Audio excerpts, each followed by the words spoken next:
Objective C এর প্রথম টিউটোরিয়ালে আপনাদের সবাইকে স্বাগতম জানাচ্ছি। আমরা জানি সি একটি স্ট্রাকচার প্রোগ্রামিং ল্যাঙ্গুয়েজ, আর অবজেক্টিভ সি হলো সি এর অবজেক্ট ওরিয়েন্টেড রূপ। অন্যান্য অবজেক্ট ওরিয়েন্টেড প্রোগ্রামিং ল্যাঙ্গুয়েজের যে বৈশিষ্ট্য, যেমন ক্লাস, অবজেক্ট, পলিমরফিজম, ইনহেরিটেন্স ইত্যাদি সব বৈশিষ্ট্যই অবজেক্টিভ সিতে বিদ্যমান।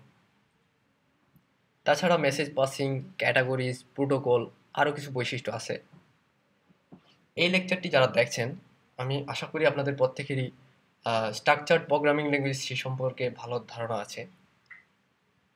বেসিক ধারণা থাকলে চলবে। তাছাড়া যাদের জাভা অথবা সি শার্প করা আছে, তাদের জন্য এই টিউটোরিয়ালটি আরও বেটার হবে। অবজেক্টিভ সি সাধারণত ম্যাক অপারেটিং সিস্টেম ইউজ করা হয়। তাছাড়া আইফোন, আইপ্যাড ইত্যাদির অ্যাপ্লিকেশন বা সফটওয়্যার বানানোর জন্য অবজেক্টিভ সি ইউজ করা হয়। অবজেক্টিভ সি প্রোগ্রামিং করতে হলে যে টুলস থাকা জরুরি বা আপনার যে জিনিসগুলো লাগবে, সেই জিনিসগুলো আমি এখন বলছি। প্রথম শর্ত হলো আপনাকে ম্যাক অপারেটিং সিস্টেমের একটা ল্যাপটপ অথবা ডেস্কটপ থাকতে হবে। আমাদের দেশে প্রেক্ষাপটে অনেকের পক্ষেই ম্যাক কিনা সম্ভব হয় না। তবে সেই ক্ষেত্রে আপনি হ্যাকিন্টুশের হেল্প নিতে পারেন। আমি আপনাদের একটা লিঙ্ক দিচ্ছি।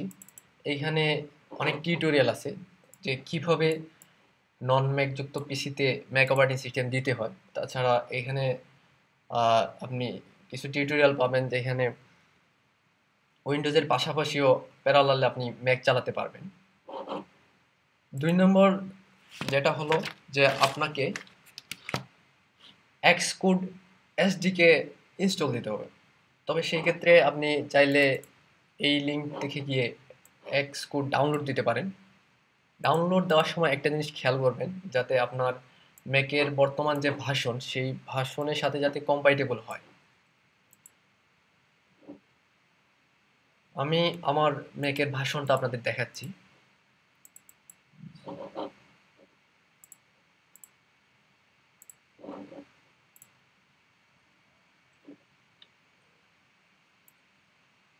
ম্যাক ওএস এক্স লায়ন 10.7.5 আর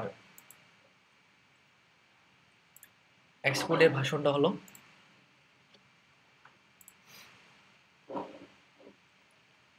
4.6.3। এক্সকোড ডাউনলোড দেওয়ার পর আপনি সেটাকে ইনস্টল দিবেন। আমি এখন দেখাবো যে কিভাবে একটি প্রোগ্রাম করতে হয় বা প্রোগ্রাম লিখতে হয়। তো আমরা প্রথমে এক্সকোডে ক্লিক করব।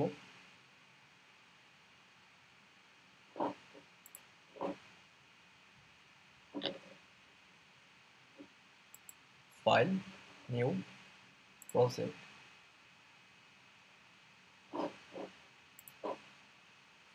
এখানে খেয়াল করতে হবে যাতে অ্যাপ্লিকেশন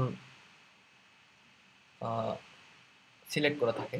তারপরে কমান্ড লাইন টুল, তারপরে এখানে প্রজেক্টের একটা নাম লিখতে হবে, FIRST।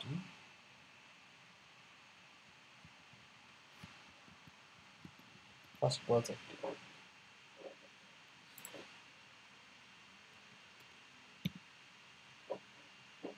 এখানে ফাউন্ডেশন সিলেক্ট করা থাকতে হবে, অটোমেটিক রেফারেন্স কাউন্টিং,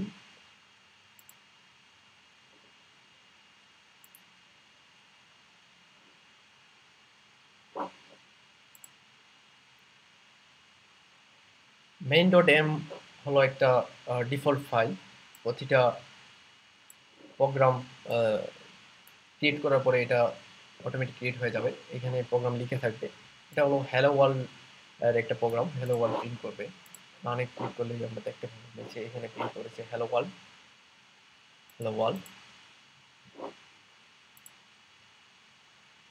এখানে যদি আমাদের কোনো কিছু মিসিং হয় তাহলে এখানে এরর দেখাবে, এরর দেখা যাচ্ছে। এখানে ক্লিক করলে আমার কি এরর হয়েছে সেটা দেখাবে, সেমিকোলন মিসিং। তারপরে ফিক্স ইটে ক্লিক করলে এটা আমাকে ফিক্স করে দিবে। ওকে,